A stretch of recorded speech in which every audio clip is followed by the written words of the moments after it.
So I am an Army brat, which means my dad served full-time in the United States to armed forces, and we as a family moved wherever he went.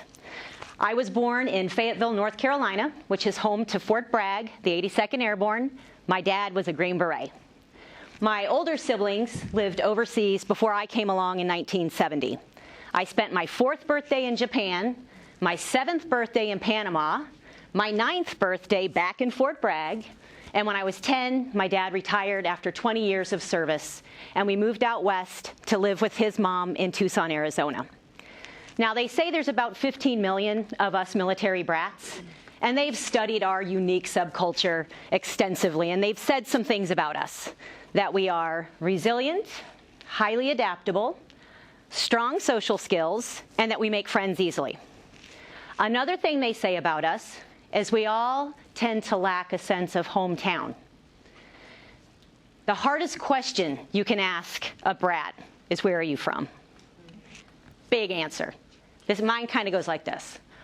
Well, my mom and her family are from Georgia, and that's where my grandmama lived, so that's where we as a family always went back, so that's home base. That was my answer. When you're a kid and you move around like this, it can be a lot of fun, big adventure, but it's hard, right? Everywhere you go, you make all these new friends that you know you're going to have to say goodbye to. And you travel lean. You know, the things that you carry back and forth with you or that you return to, they become pretty special. They also say we're a very sentimental bunch. When I was a kid, some of my favorite things were Sesame Street, Mr. Rogers, and my books, especially my Richard Scarry books. These are beautifully illustrated depictions of daily life. Little animals as firemen and teachers and bakers and little kids at school.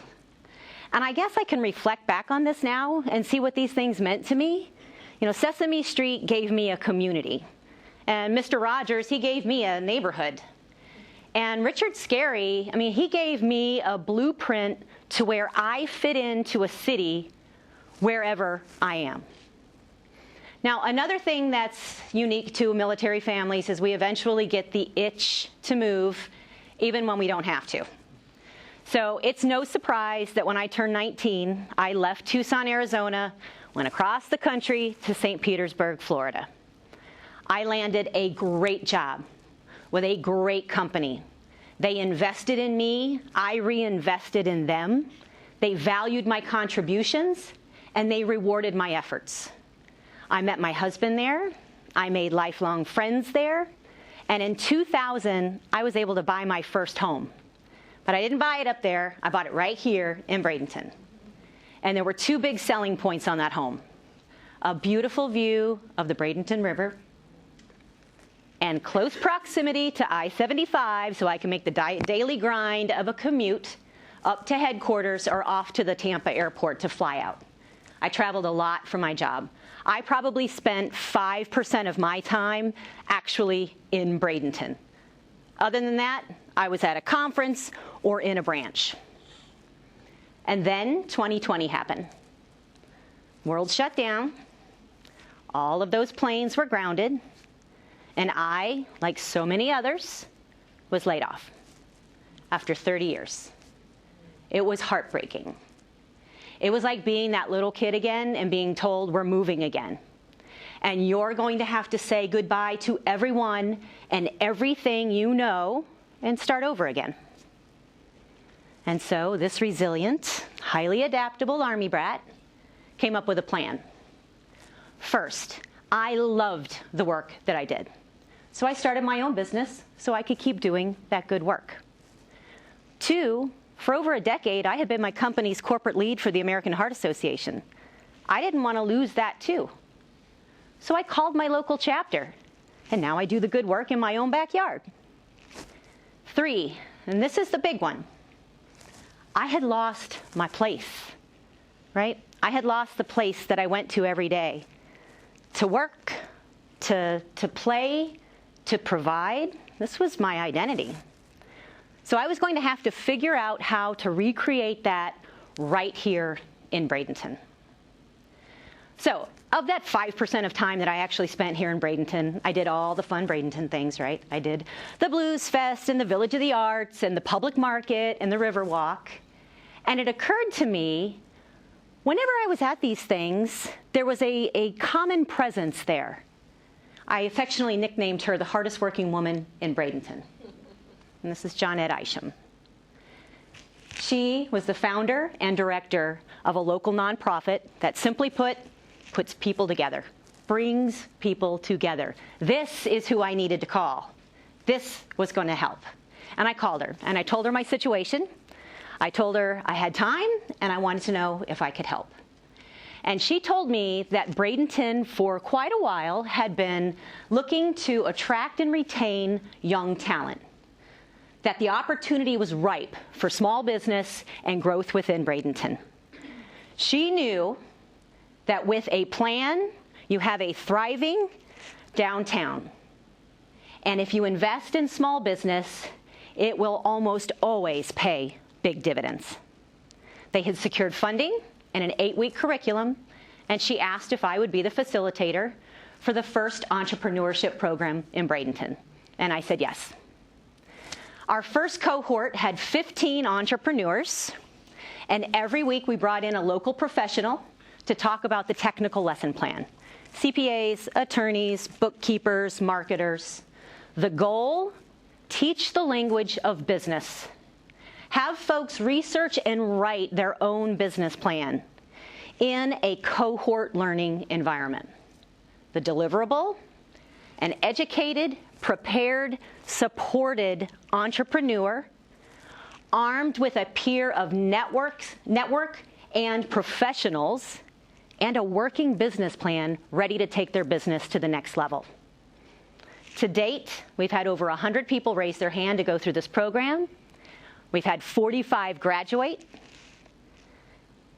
And I'm proud to say I was part of that. And I'm seeing people in the room that were part of that as well.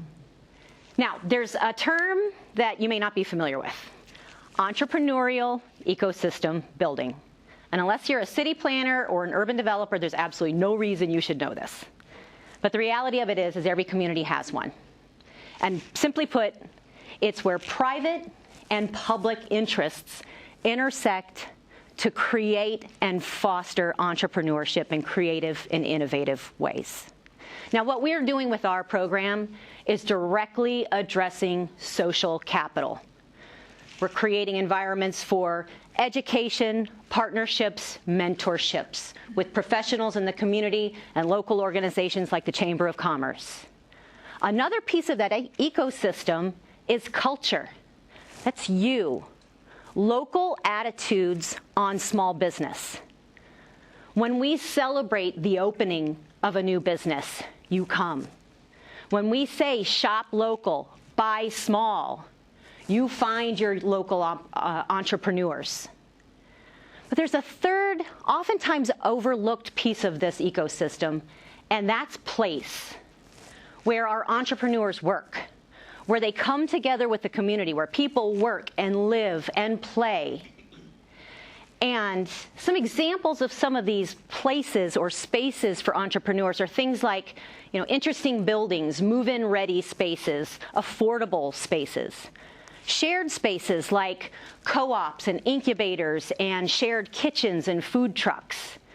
And then things called third spaces, larger venues like coffee shops and libraries, public markets and city fleas, where you can bring lots of entrepreneurs together, organized, promoted, efficient, and where you, as local folks who are part of that culture, have an easy access to the entrepreneurs within your community. Now, let me be clear, space is not place. And let me share with you an example of this. So there is a part of Bradenton that's called Old Manatee. Now, our river walk is about to expand by 1.5 miles along the river. The gateway to this expansion is the Old Mineral Springs Park. And the main avenue that goes through this area is flanked by beautiful, old, interesting buildings. And more importantly, we've seen a bunch of small businesses pop up here. One of these small businesses offers walking historical tours. And they took about 20 of us through a tour of this area. And we started at a yoga studio. And first we were introduced to a 170-year-old gorgeous building that had this amazing brick wall. And we met the current owners whose dream was to bring a community of yoga to Bradenton. And we crossed the street to a new upcycle thrift shop where the owners there are dedicated to giving second life to old treasures.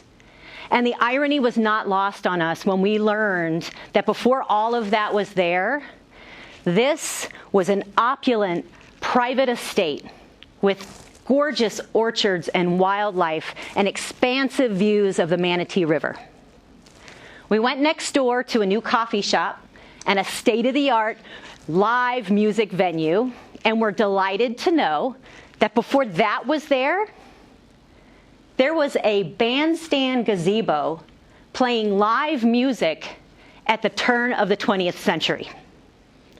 We finished our tour at a local restaurant, a 14-year anchor in this area that was in the building that was once the Manatee Hotel. And we took a private tour of the preserved hotel lobby.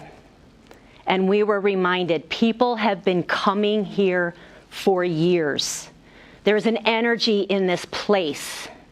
That river and that spring have been drawing people here for centuries. The people before us felt it. Those business owners know it. And we walked away very aware of that. That is space. That is place. So, for me, as a kid who grew up in such a way that I didn't know hometown, I knew what place was. Every Army base that I stepped foot on provided my family intentional access to everything we needed to be a flourishing family wherever we were. When I walked those doors into a healthy corporate culture that gave me every opportunity to be my best, that was place. And when I opened my eyes and my heart to the community that I had lived in for 20 years and finally saw a city ready to write its own history, I saw more than the hardest working woman. I saw so many people working so hard to make Bradenton a place for us. So if you ask this old Army brat where she's from, she will proudly tell you, I'm from Bradenton and I love this city.